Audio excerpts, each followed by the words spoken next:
देखिए, आज का जो टॉपिक है वो मेरा one of the most favourite topic है, जिसमें मैं आपको आज के इस वीडियो में बताने वाला हूँ कि गवर्नमेंट जॉब आफ्टर फार्मेसी। देखिए, 2 ही तरीके की आपके पास जॉब अपॉर्च्युनिटी निकल कर आती है, चाहे आपने फार्मेसी करी हो या कोई भी ग्रेजुएशन डिग्री करी हो, ठीक है ना?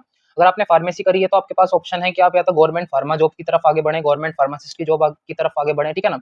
या फिर आप गवर्नमेंट नॉन फार्मा जॉब्स के तरफ आगे बढ़ें, ठीक है ना?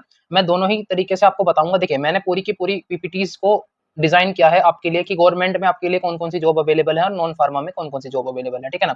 तो अगर आप चैनल पर अभी फर्स्ट टाइम आए हैं तो सबसे पहले तो चैनल को सब्सक्राइब कर लीजिए और बेल आइकन को प्रेस कर दीजिए, क्योंकि इसी तरीके की वीडियोस मैं आपके लिए लाता रहता हूँ जो भी इन्फॉर्मेटिव होती है, ठीक है ना? Hello everyone, welcome to Giridhar Pharma. जैसा कि आपका स्वागत है गिरिधर फार्मा पर।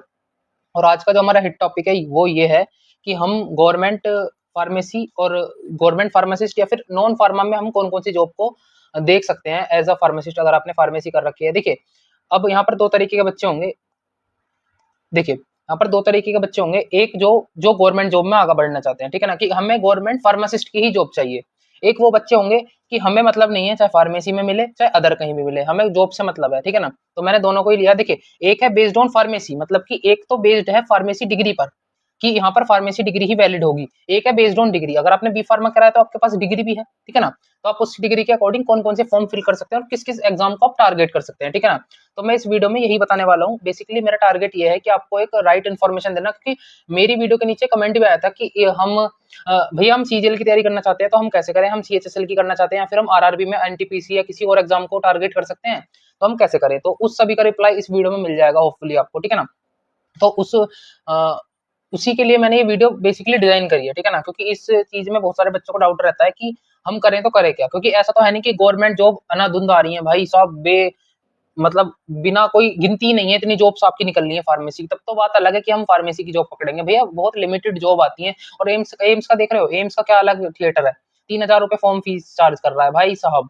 मतलब इसमें अनसीरियस बच्चा तो बिल्कुल भरे ही ना, जो बिल्कुल भी सीरियस ना हो, ठीक है ना? जिसने आज तक कभी मतलब मतलब जो भी फार्मेसी में वो ठीक तरीके से नहीं पढ़ा है या फिर फार्मेसी ऐसे ही कर ली है या कंपटीशन में नहीं है, वो बच्चा तो इसको क्यों ही भरेगा भाई? 3,000 रुपए फ्री फंड के थोड़ी ना आते हैं। ये 3,000 रुपए में से 1 रुपया भी वापस नहीं आएगा। आरआरबी जैसा सिस्टम है नहीं। मैंने आपको पिछली वीडियो में भी ऐसा कुछ बताया था कि आरआरबी क्या करती है, आपके पैसे वापस कर देती है, बट लेकिन यहाँ पर आपके पैसे वापस नहीं होंगे। ये सबसे बड़ा ड्रॉबैक है एम्स का, ठीक है ना? तो इसलिए देखिए, अब मैं आपको लेकर चलता हूँ अपने इस स्लाइड पर, ठीक है ना? देखिए, ये स्लाइड मैंने डिजाइन करी है गवर्नमेंट जॉब, मतलब कि गवर्नमेंट फार्मा जॉब, मतलब कि आप गवर्नमेंट फार्मा जॉब कहाँ कहाँ पर। देखिए, आपको पता है आरआरबी फार्मासिस्ट, आपके पास रेलवे में फार्मासिस्ट बनने का मौका होता है, जिसमें जो कि आपकी फार्मेसी की है, ठीक है ना? इनका जो सिलेबस है, इन सभी के सभी एग्जाम्स का सिलेबस दोनों ही है। यहाँ पर फार्मा प्लस नॉन फार्मा दोनों ही पोर्शन पूछा जाता है। मैं पहले ही कान खोलकर आप क्लियर सुन लो, जहां पर भी गवर्नमेंट जॉब की बात होगी वहां पर दोनों ही सेक्शन पूछे जाएंगे। फार्मेसी भी आएगी और नॉन फार्मा भी आएगा, मतलब रीजनिंग, मैथ, इंग्लिश, या फिर आपका एसएससी है तो इंग्लिश भी आएगी, रेलवे है तो इंग्लिश नहीं आएगी, वहां पर जीके जीएस का भी रोल होगा। तो कंप्लीटली मतलब 20 कहीं पर 20%, कहीं पर 30%, कहीं पर 40%, कहीं पर 50%, यहाँ तक कि कहीं कहीं पर तो 100% नॉन फार्मा पूछा जाता है, ठीक है ना? एयरफोर्स की भर्तियां फिलहाल निकली हुई है। एयरफोर्स में जो है आपका इंडियन एयरफोर्स में मेडिकल अटेंडेंट, जो कि 12th पास बच्चे हैं वो भी भर सकते हैं, और जिन्होंने बीएससी या फार्मेसी में करी या फिर बी फार्मा या डी फार्मा में से कुछ है तो वो भी भर सकते हैं। बहुत अच्छी जॉब अपॉर्चुनिटी है। जो भी वैकेंसीज हैं वो डिस्क्लोज नहीं करी गई हैं, ठीक है ना? ऐसा ही होता है, वैकेंसीज डिस्क्लोज करी भी नहीं जाती हैं एयरफोर्स या आर्मी या नेवी में। मतलब नेवी में तो कर देते हैं लोग, पर आर्मी में और फोर्सेस में नहीं करी जाती हैं। तो ऐसा ही इस बार हुआ है, नहीं करी है इन लोगों ने। जो भी इनकी क्या बोलते हैं, जितनी भी इसमें जॉब है, मतलब चाहे 50 हो, चाहे 100 हो, चाहे 150 हो, कितनी भी हो, इस बात से फर्क नहीं पड़ता। फर्क इस बात से पड़ता है कि इन लोगों ने भर्तियां निकाली हैं और अगर आप ठीक ठाक बंदे हैं तो इसमें करिए। और इसमें कंप्लीटली नॉन फार्मा आएगा, एक भी क्वेश्चन फार्मेसी का नहीं है, नॉन फार्मा आएगा। तभी तो मैंने बोला बहुत सारी आपको ऐसी मिलेंगी। एसएससी फार्मासिस्ट में एक भी क्वेश्चन नॉन फार्मेसी का नहीं आता, सब कुछ नॉन फार्मा आता है। इस बार भी एसएससी में होम्योपैथी फार्मासिस्ट की जॉब निकली है, 2 जॉब है, ठीक है ना? भले ही एलोपैथी की नहीं निकली है, बट लेकिन आपकी होम्योपैथी की निकली है। देखिए, एसएससी क्या है? एसएससी एक संस्थान है। मैं आपको एक बात सबसे पहले क्लियर कर देता हूँ, ठीक है ना? कुछ समझाने से पहले तो सबसे पहले क्लियरिटी होनी चाहिए माइंड में। एसएससी क्या है? एसएससी एक बॉडी है। जैसे आपके एनटीए आपने सुना होगा, एनटीए एक बॉडी है, यूपीएससी एक बॉडी है। ये सभी अपने अपने एग्जाम्स कंडक्ट कराते हैं। एसएससी जो भर्ती निकालती है वो सिलेक्शन फेज के थ्रू निकालती है। सिलेक्शन फेज 13 चल रहा है, मान लीजिए उसका पेपर है अब, ठीक है ना? अब जो भी डिपार्टमेंट्स होते हैं, चाहे आपकी मिनिस्ट्रीज हो, जैसे कि होम मिनिस्ट्री है, आपकी डिफेंस मिनिस्ट्री है, आपकी रेलवे मिनिस्ट्री है, या फिर आपकी अदर कितनी भी मिनिस्ट्री हैं, वो मिनिस्ट्रीज एसएससी को मेल करती हैं या फिर इन्फॉर्म करती हैं कि हमें इतने इतने बंदों की यहाँ पर जरूरत है। तो एसएससी को सीजीएचएस मेल करता है या फिर सीजीएचएस बताता है कि हमें फार्मासिस्ट की हमें नीड है, मतलब जरूरत है, तो एसएससी उस हिसाब से वैकेंसी निकाल देता है। हो सकता है इस बार सीजीएचएस ने इन्फॉर्म ना किया हो, तो इस वजह से एसएससी में फार्मासिस्ट होम्योपैथी की वैकेंसी नहीं आई है, बट लेकिन सीजीएचएस ने एसएससी को जरूर इन्फॉर्म किया है जिसमें कि उसकी होम्योपैथी की वैकेंसी आई है, ठीक है ना। तो ये सब कुछ डिपेंड करता है आपका जो डिपार्टमेंट है, जो भी आपकी भर्तियां कराएगा, वो डिपार्टमेंट कितना सीरियस है, या फिर वो डिपार्टमेंट एसएससी को मेल कर रहा है या नहीं कि हमें इतने कैंडिडेट्स की जरूरत है। आप बताओ, सीजीएचएस ही मेल नहीं करेगा तो एसएससी कहां से नौकरी निकालेगा? एसएससी का काम नौकरी देना नहीं होता है, आप समझिए। आपका एग्जाम हो जाता है तो आपका जो भी डॉक्यूमेंट वेरिफिकेशन है वो आपका वही डिपार्टमेंट करता है जिस डिपार्टमेंट को आप ज्वाइन करने वाले हो। सीजीएचएस किसके डिपार्टमेंट के अंडर आता है? अब आपको ध्यान से, सेंट्रल गवर्नमेंट हेल्थ स्कीम, मतलब ये हेल्थ मिनिस्ट्री के अंदर आता है ना, जो भी आपकी हेल्थ मिनिस्ट्रीज हैं तो उसके अंडर आता है। तो ऐसा मत समझिए कि एसएससी ने हमारी फार्मासिस्ट की भर्तियां नहीं निकाली या फिर अगले साल। देखिए, मैं भविष्य तो नहीं जानता ना कि आगे आएंगी, मैं आपसे ये भी नहीं कह सकता कि आगे आएंगी, मैं आपसे ये भी नहीं बोल सकता कि आगे नहीं आएंगी। देखिए, पॉजिटिव माइंडसेट रखोगे तो सब कुछ पॉजिटिव ही होगा। अगर आप ये सोचो चलोगे कि नेक्स्ट ईयर भर्तियां आएंगी तो आएंगी तो आएंगी, ठीक है ना। इस बार नहीं आई है तो कोई बात नहीं, हर साल एसएससी में वैकेंसी सेम नहीं आती, ठीक है ना। अगर एसएससी में और एग्जाम्स को उठा लें, सीजीएल हो गया, सीएचएसएल हो गया, हर बार वैकेंसी सेम नहीं होती हैं, वेरी करती रहती हैं। इस बार 12,000, अगली बार 15,000, उससे अगली बार 16,000, किसी किसी साल 4,000, 5,000। तो इस तरीके से इस बार हो सकता है भाई एक भी फार्मासिस्ट की वैकेंसी नहीं आई तो नहीं आई, कोई बात नहीं, नेक्स्ट ईयर आ सकती है, ठीक है ना।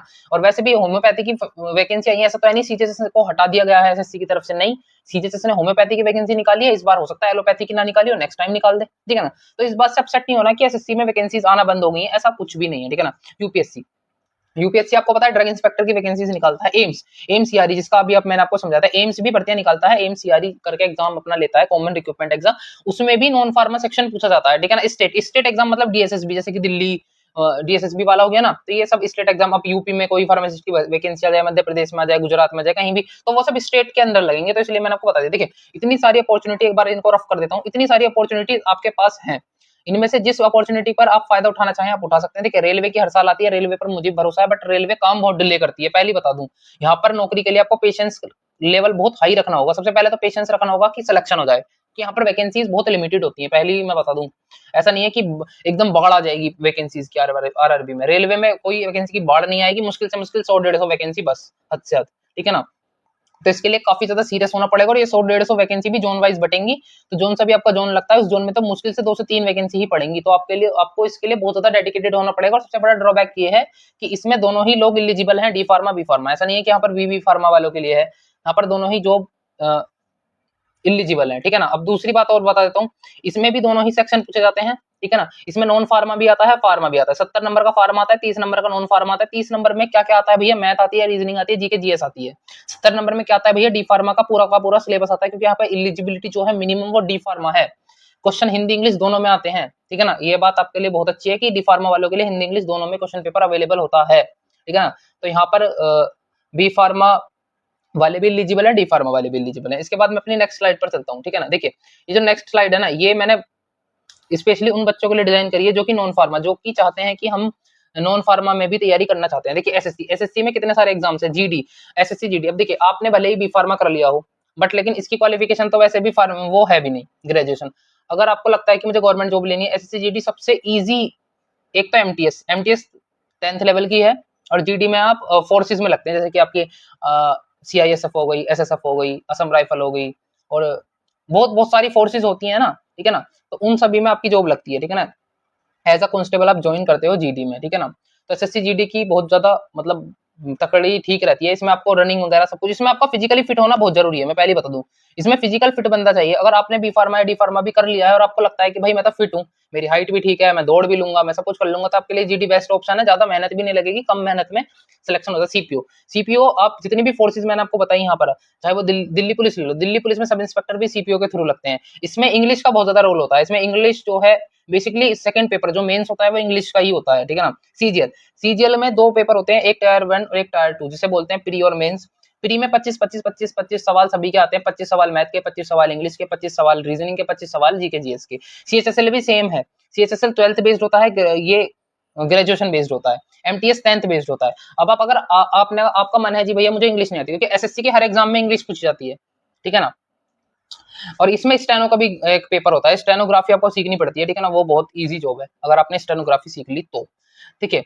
अब आपको लगता है कि भैया मुझे इंग्लिश से तो सख्त नफरत है, इंग्लिश तो मुझसे हो नहीं पाएगी, अब मुझे कोई ऐसी जॉब बताओ जिसमें इंग्लिश आती ना हो, तो आप आरआरबी को टारगेट करें। आरआरबी में क्या आता है, मैथ आता है, जीके जीएस आती है, और उसके बाद आपका रीजनिंग आती है। इसमें 3 ही सब्जेक्ट आते हैं केवल और केवल, ना इंग्लिश आती है ना हिंदी आती है ना कोई अदर लैंग्वेज आती है, सिर्फ 3 सब्जेक्ट आते हैं।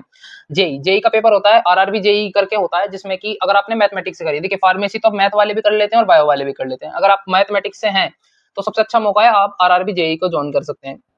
इसमें क्या होता है, इसमें आप ना एज अ जूनियर इंजीनियर लगते हो आरआरबी में, आपको पता है कि इंजन वगैरह में बहुत ज्यादा जरूरत पड़ती है, ठीक है ना। ये है ग्रुप डी, मैंने जीआरडी लिखा है सॉरी, बट लेकिन यहाँ पर थोड़ा सा टाइपिंग में जगह नहीं थी तो इसलिए मैंने जीआरडी लिख दिया। ये ग्रुप डी की जॉब है, जिसमें कि आपको पता है कि जो रेल की पटरियों पर हथौड़ा लेके चलते हैं, या फिर जो आपके फाटक वगैरह लगाते हैं, जो नॉर्मल गांव की भाषा में बोल देते हैं फाटक वाटक लगाते हैं, उस टाइप की ये जॉब होती है कुछ, ठीक है ना। ये जॉब भी वैसे ठीक है, अगर आप इनिशियली मतलब अगर आपकी लग जाती है तो बहुत अच्छी बात है, छोड़ता तो कोई नहीं है भाई, चाहे चपरासी की भी लग जाए।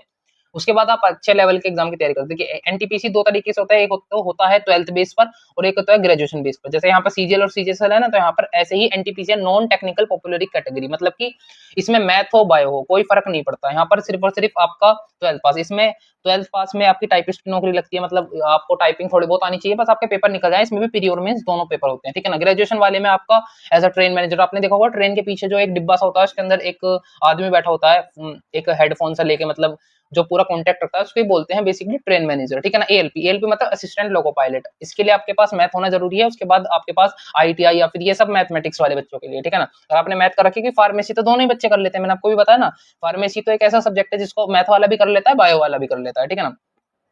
तो आई होप अब आपके इसके अलावा कोई भी डाउट नहीं बचा होगा, ठीक है ना। अगर आपका फिर भी कोई डाउट है तो आप प्लीज नीचे मुझे पूछ सकते हैं। देखिए डाउट ऐसा नहीं है, आप ऐसा डाउट मत पूछना, अगर आपको इंग्लिश से डर लगता है तो आप आरआरबी मतलब कि रेलवे की तरफ घुस जाओ, और अगर आपको फार्मे की ही जॉब चाहिए तो भैया मेहनत तो दोनों में ही लगेगी। ऐसा कुछ भी नहीं है कि भैया मैं एसएससी की तैयारी करूंगा या फिर मैं रेलवे की तैयारी करूंगा तो इनमें कम पढ़ने से काम चल जाएगा, कम से कहीं भी काम नहीं चलेगा, चाहे जॉब फार्मा की हो चाहे जॉब नॉन फार्मा की हो, पढ़ना आपको दोनों में ही है, लिमिटेड ही वैकेंसी होती है, और पढ़ने वाले बच्चा एक बल्क कैटेगरी में है, बहुत बड़ी कैटेगरी में बहुत बड़े अमाउंट में बच्चा तैयारी करता है हर एक चीज की, चाहे वो आपका फार्मासिस्ट हो चाहे वो आपका कोई अदर गवर्नमेंट वैकेंसी हो, हर एक चीज के लिए एक बल्क तैयार हो रहा है तैयारी के लिए। तो आप क्या क्या लगता है कि 2-4 घंटे पढ़ने से, या फिर देखो मैंने इससे पहले आपको बताया था कि आप दिन के 2-4 घंटे भी निकालते हो ना, तो आप अगले 6 से 7 महीने में बहुत अच्छे से सिलेबस कवर कर सकते हो, ठीक है ना। अगर आप फार्मेसी में पढ़ रहे हो तो पढ़ते रहो भाई। देखो अब ऐसा मुझे नहीं पता कि इसमें फार्मेसी में कितनी जॉब आएंगी। देखिए आरआरबी का नोटिफिकेशन आने वाला है, आई होप कि सितंबर तक आपको नोटिफिकेशन देखने के लिए मिल जाएगा, तब आपको पता लगेगा। सबसे पहली बात तो फार्मासिस्ट की सबसे पहली नीड ये है कि आपके पास रजिस्ट्रेशन सर्टिफिकेट होना चाहिए, ठीक है ना। आपका पीसीआई में, चाहे आप उत्तर प्रदेश के तो आपका यूपी पीसीआई में रजिस्ट्रेशन होना चाहिए, आप एमपी के हैं तो आपका एमपी पीसीआई में होना चाहिए, आप दिल्ली के हैं तो आपका दिल्ली पीसीआई में होना चाहिए।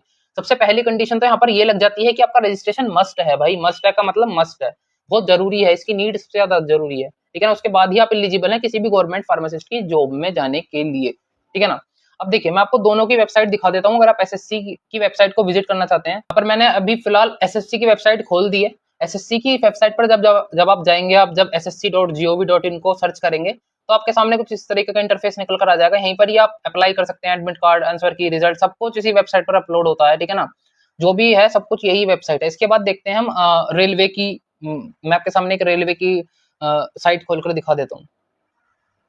ये देखिए यहाँ पर ना एक नोटिस डला है अभी, एसएससी ने अपना जो है मॉक टेस्ट का, जो आपको पता है एसएससी के जितने भी एग्जाम्स होते हैं सभी सीबीटी बेस्ड होते हैं भैया, कंप्यूटर पर होते हैं सारे एग्जाम्स, ठीक है ना। तो इन्होंने अभी 18 जुलाई को एक नोटिफिकेशन डाला है कि इन्होंने अपने बेसिकली मॉक टेस्ट जो भी इनका टेस्ट होता है ना, जो कंप्यूटर पर चलता है, उसका जो इन्होंने चेंज कर दिया है उसका इंटरफेस, ठीक है ना। तो अलग इंटरफेस है, तो इसके लिए इन्होंने डाला है कि आप एक बार मॉक टेस्ट लगाकर देख लें, कभी आप सेंटर पर जाएं और आपको एक नया इंटरफेस नजर आए तो आप हैक्टिक एकदम से पेनिट्रेट ना हो जाए कि ये क्या हो गया, ठीक है ना। एकदम से आप हड़बड़ाहट ना हो जाए आपको कि अलग अलग कुछ आ गया। तो इस वजह से उन्होंने पहली नोटिस डाल दिया है कि आप यहाँ से एक बार प्रैक्टिस करके जाएं, ठीक है ना।